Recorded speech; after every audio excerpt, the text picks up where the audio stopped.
Habari wapendwa, karibu tena kwenye channel yetu. Tunashukuru sana kwa kuendelea kutunga mkono.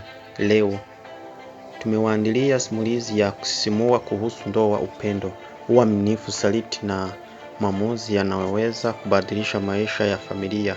Hadithi hii imejaa kufunzo muhimu, hivyo hakikisha atazama hadi mwisho.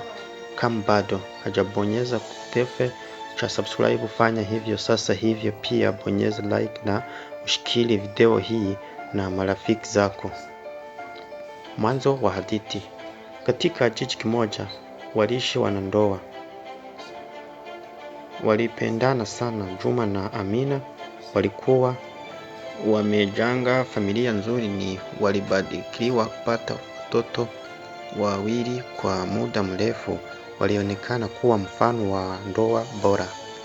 Lakini kadiri maisha yalivyoendelea, changamoto zikaanza kujitokeza. Biashara ya Juma ilianza kudorora, hali ya kifedha ikiwa ngumu na msongo wa mawazo kuongezeka. Badala ya kuzungumza na mke wake, alianza kujitenga na kutumia muda mwingi nje ya nyumbani.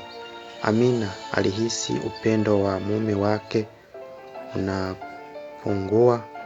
Alijaribu kuzungumza naye mara nyingi, lakini kila mazungumzo yalishia kwenye mabishano.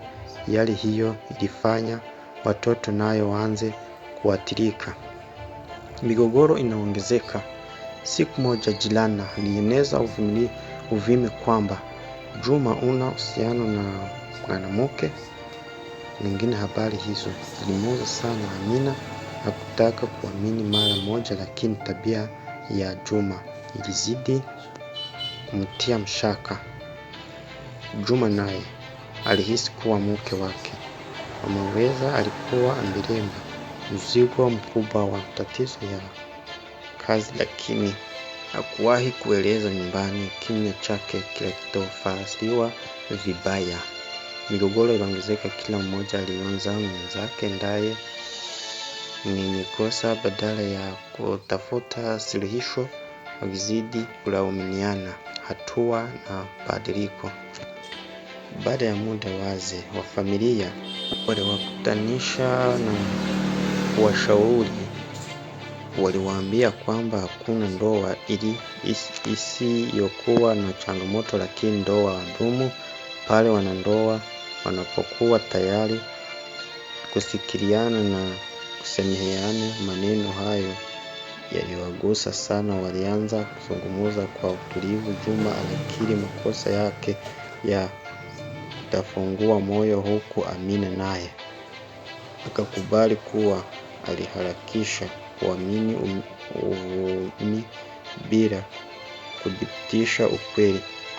Polepole uaminifu ukaanza kurudi. Familia ikaanza kupata amani tena. Mafunzo. Hadithi hii inatufundisha kuwa mawasiliano ni msingi wa ndoa. Uaminifu kujengwa kwa ukweli. Kusamehe huponya majeraha. Usikubali uvumi habari aharibu familia yako. Changamoto ni sehemu ya maisha, lakini zinaweza kushindwa kwa kushirikiana. Hitimisho. Wapendwa watazamaji, maisha ya ndoa yanahitaji upendo, uvumilivu, mawasiliano na heshima. Hakuna familia iliyo kamili, lakini familia nyingi zinafanikiwa kwa sababu wanandoa wake hawakati tamaa wanapokutana changamoto. Je, wewe umejifunza nini kutoka kwenye simulizi hili? Tuandikie maoni yako hapa chini. Usisahau kubonyeza like, share na subscribe ili usikose simulizi na uchambuzi mwingine. Asante sana kwa kutazama. Naonana kwenye video ijayo. Kwaheri.